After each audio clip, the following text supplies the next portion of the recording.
Daily current affairs analysis UPSC civil service എക്സാമിനെ സംബന്ധിച്ച് വളരെ വളരെ ഇമ്പോർട്ടൻ്റ് ആണ്.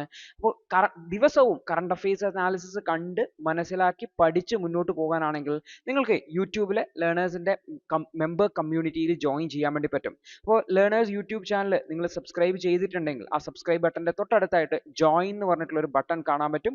ഈ ഒരു ജോയിൻ ബട്ടൺ ക്ലിക്ക് ചെയ്ത് മാസം വെറും 159 രൂപയ്ക്ക് നിങ്ങൾക്ക് കറണ്ട് അഫയേഴ്സ് അനാലിസിസുകൾ മലയാളത്തിൽ എല്ലാ ദിവസവും കാണാൻ വേണ്ടി പറ്റും.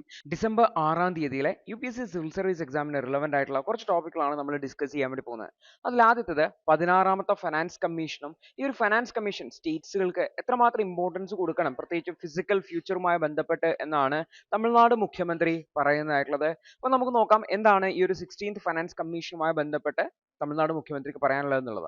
അപ്പോൾ അദ്ദേഹം പറയുന്നത് ഗ്ലോബൽ ട്രെൻഡ് നോക്കിക്കഴിഞ്ഞാൽ ഫ്രണ്ട് ഷോറിംഗ്, റീഷോറിംഗ് തുടങ്ങിയിട്ടുള്ള ആശയങ്ങൾ പ്രത്യേകിച്ച് ഗ്ലോബൽ ട്രേഡിൽ അതിൽ പ്രാധാന്യം നേടിവരികയാണ്. ഇത്തരത്തിലുള്ള ഫ്രണ്ട് ഷോറിംഗ്, റീഷോറിംഗ് എന്ന് പറയുന്ന ഐഡിയാസ് ഇന്ത്യയെ സംബന്ധിച്ച് വളരെ ഇമ്പോർട്ടൻ്റ് ആണ്. ഇന്ത്യയിലേക്ക് കൂടുതൽ ഇൻവെസ്റ്റ്മെന്റുകളെ അട്രാക്ട് ചെയ്യാൻ വേണ്ടിയിട്ടും ഇന്ത്യൻ എക്കണോമിക്ക് നന്നായിട്ട് ഗ്രോ ചെയ്യാനും പറ്റും എന്നാണ് അദ്ദേഹം പറയുന്നത്. അപ്പോൾ എന്താണ് ഈ ഒരു ഫ്രണ്ട് ഷോറിംഗ് അതുപോലെ തന്നെ റീഷോറിംഗ് എന്ന രീതിയിൽ നമുക്ക് നോക്കാം.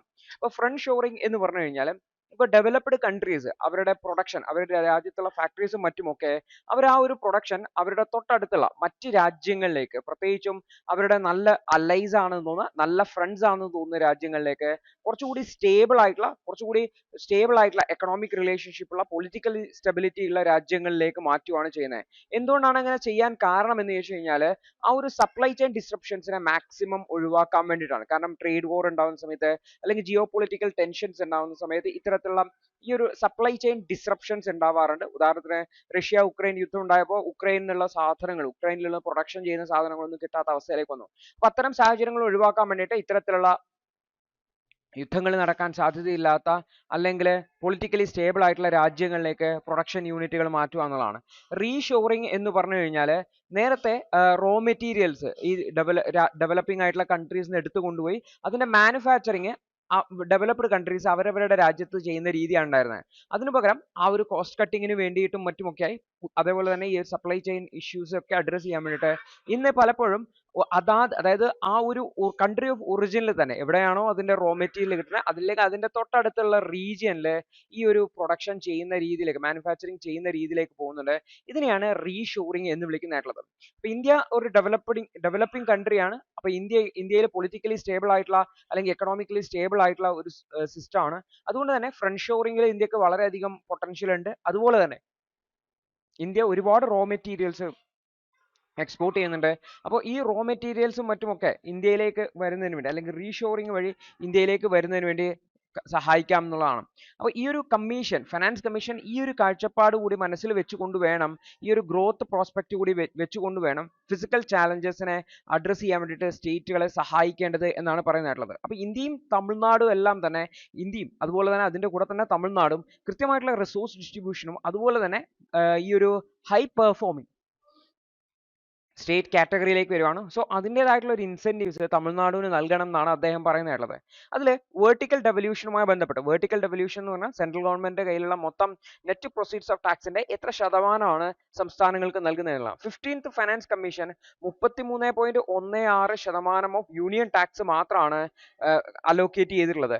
41% പ്രതീക്ഷിച്ചിട്ടുണ്ടെങ്കിൽ പോലും യൂണിയൻ സെസ്സും സർചാർജും വെച്ചൊക്കെ നോക്കുമ്പോൾ സെൻട്രൽ ഗവൺമെന്റ് മൊത്തം കിട്ടുന്ന 33.16% മാത്രമാണ് സ്റ്റേറ്റുകളിലേക്ക് വരുന്നതായിട്ടുള്ളത്. അതുകൊണ്ട് തന്നെ സ്റ്റേറ്റ്സ് നമ്മൾ നോക്കിക്കഴിഞ്ഞാൽ ലെസ് ഡെവലപ്ഡ് ആയിട്ടുള്ള സ്റ്റേറ്റുകൾ, ഹൊറിസോണ്ടൽ ഡെവല്യൂഷൻ നോക്കുമ്പോൾ ലെസ് ഡെവലപ്ഡ് ആയിട്ടുള്ള സ്റ്റേറ്റുകളിലേക്ക് കൂടുതൽ ഫണ്ട് പോകുന്നതായിട്ടാണ് കാണുന്നതായിട്ടുള്ളത്. പക്ഷേ ഇത്തരത്തിലുള്ള ഒരു സമീപനം എന്ന് പറയുന്നത് ഇത്തരത്തിലുള്ള ഡെവലപ്പിംഗ് അല്ലെങ്കിൽ അത്യാവശ്യം നന്നായിട്ട് ഗ്രോത്ത് ഉള്ള സംസ്ഥാനങ്ങൾക്ക് അനുകൂലമല്ല. അതായത് കൂടുതൽ ഗ്രോത്ത് ഉണ്ടാക്കുന്നതിന് വേണ്ടി സഹായകമാകൂല എന്നുള്ളതാണ് ഇവിടെ ഓഥർ പറയുന്നത്. അപ്പോൾ കുറച്ചുകൂടി ബെറ്റർ ആയിട്ടുള്ള ഒരു ഡിസ്ട്രിബ്യൂഷൻ സിസ്റ്റം, മിയർ പോപ്പുലേഷൻ്റെ ഡാറ്റ വെച്ച് അല്ലെങ്കിൽ ലെസ് ഡെവലപ്ഡ് ആയിട്ടുള്ള സ്റ്റേറ്റ്സിന് കൂടുതൽ ഫണ്ട് അലോക്കേറ്റ് ചെയ്യുന്നത് അത് കൃത്യമായിട്ട് ഓൾറെഡി ഗ്രോത്ത് അച്ചീവ് ചെയ്ത സ്റ്റേറ്റ്സിനെ അതിന് മെയിൻറ്റെയിൻ ചെയ്യാൻ സപ്പോർട്ട് ചെയ്യുന്ന രീതിയിൽ ആയിരിക്കില്ല. അതുകൊണ്ട് തന്നെ എല്ലാ സ്റ്റേറ്റ്സുകൾക്കും ഗ്രോത്തിന് വേണ്ടിയുള്ള ഓപ്പർച്യൂണിറ്റി നൽകേണ്ടതായിട്ടുണ്ടെന്നും അദ്ദേഹം പറയുന്നുണ്ട്. അപ്പോൾ ഒരു സജഷൻ അല്ലെങ്കിൽ ഒരു ഇതായിട്ട് അദ്ദേഹം പറയുന്നത് സെൻട്രൽ ഗവൺമെന്റിന് കിട്ടുന്നതിന്റെ 50% ടാക്സ് റവന്യൂ എങ്കിലും സെൻട്രൽ ഗവൺമെന്റുകൾക്ക് നൽകേണ്ടതായിട്ടുണ്ട് ലോക്കൽ ഡെവലപ്മെന്റൽ നീഡ്സ് മീറ്റ് ചെയ്യുന്നതിന് വേണ്ടിയിട്ട്. അതുപോലെ തന്നെ നാഷണൽ എക്കണോമിക് പൈന് നാഷണൽ എക്കണോമിക് കോൺട്രിബ്യൂഷൻ ഡെവലപ്പ് ചെയ്യാൻ വേണ്ടിയിട്ട് സ്റ്റേറ്റുകൾക്ക്, പ്രത്യേകിച്ചും ഹൈ പെർഫോമിംഗ് സ്റ്റേറ്റുകൾക്ക് ആ ഒരു ഗ്രോത്ത് കീപ്പ് ചെയ്യാൻ വേണ്ടിയിട്ട് ആവശ്യമായിട്ടുള്ള സപ്പോർട്ട് നൽകണം എന്നുള്ളതാണ്. അത് ലെസ് ഡെവലപ്ഡ് ആയിട്ടുള്ള സ്റ്റേറ്റ്സിനും സപ്പോർട്ട് കൊടുക്കണം, അതേസമയത്ത് ഗ്രോത്ത് കീപ്പ് ചെയ്യാൻ വേണ്ടി നല്ല ഗ്രോത്ത് ഉള്ള സ്റ്റേറ്റിനെ അത് കീപ്പ് ചെയ്യാനുള്ള സപ്പോർട്ടും കൊടുക്കണം. അപ്പോൾ വളരെ പ്രോഗ്രസീവ് ആയിട്ടുള്ള രീതിയിലുള്ള അലോക്കേഷൻ മെത്തഡോളജി യൂസ് ചെയ്യണം എന്നുള്ളതാണ് അദ്ദേഹം പറയുന്നത്. അതായത് ഇന്ത്യയുടെ എക്കണോമിക് ഗ്രോത്തിന്റെ എൻജിൻസ് എന്ന് പറയുന്നത് ഹൈ പെർഫോമിംഗ് സ്റ്റേറ്റ്സ് ആണ്. അവർക്ക് ആവശ്യമായിട്ടുള്ള റിസോഴ്സ് നൽകാതിരിക്കുകയാണെങ്കിൽ ഗ്രോത്തിനെ അത് കാര്യമായിട്ട് ബാധിക്കും എന്ന് പറയുന്നുണ്ട്. അപ്പോൾ തമിഴ്നാട് പോലുള്ള സ്റ്റേറ്റ്സ് ഒരുപാട് ചാലഞ്ചസ് നേരിടുന്നു, പ്രത്യേകിച്ച് ഡെമോഗ്രാഫിക് ചാലഞ്ചസ് ആണ്. മീഡിയൻ ഏജ് എന്ന് പറഞ്ഞു കഴിഞ്ഞാൽ നാഷണൽ ആവറേജിനേക്കാൾ കൂടുതലാണ്, അതായത് പ്രായം കൂടിയ ആൾക്കാരാണുള്ളത്. അതുപോലെ കൺസംഷൻ ബേസ്ഡ് ആയിട്ടുള്ള ടാക്സ് റവന്യൂവിനെ ഇത് ബാധിക്കുന്നുണ്ട്. തമിഴ്നാടിനെ നോക്കിക്കഴിഞ്ഞാൽ അവർ 2031 കൂടിയിട്ട് അവരുടെ പോപ്പുലേഷന്റെ 57% അർബൻ പോപ്പുലേഷൻ ആയിരിക്കും. സോ അർബൻ ഇൻഫ്രാസ്ട്രക്ചർ ഇൻവെസ്റ്റ്മെന്റ് വളരെ ക്രിട്ടിക്കൽ ആയിട്ടുള്ളതാണ്. അതേപോലെ തന്നെ മിഡിൽ ഇൻകം ട്രാപ്പ് പോലുള്ള ഇഷ്യൂസ് പ്രത്യേകിച്ചും തമിഴ്നാട് പോലുള്ള സ്റ്റേറ്റുകളിൽ ഉണ്ട്. അപ്പോൾ ഇത്തരത്തിലുള്ള സ്റ്റാഗ്നേഷൻ അവോയ്ഡ് ചെയ്യണമെങ്കിൽ കൃത്യമായിട്ടുള്ള ഫിസിക്കൽ പോളിസി വേണം.